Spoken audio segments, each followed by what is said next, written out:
Alam mo, bakit kaya hindi mo hanapin yung tatay ng anak mo? Pamalay mo, panagutan ka kahit malaki na si Sevi.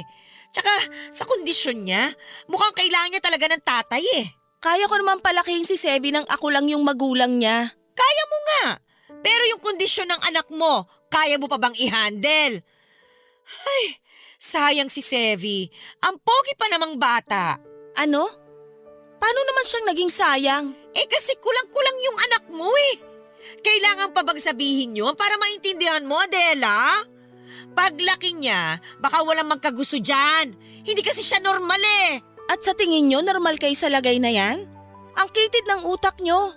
Pinaliwanag ko na sa inyo yung kondisyon ng anak ko, pero anong magagawa ko kung sadyang mahina kayong umintindi? Kahit anong paliwanag pa ang gawin mo, hindi pa rin mababago no na hindi normal yung anak mo. Kaya alam mo ko ako sa'yo, ilayo mo siya sa akin at sa ibang tao para hindi siya masaktan.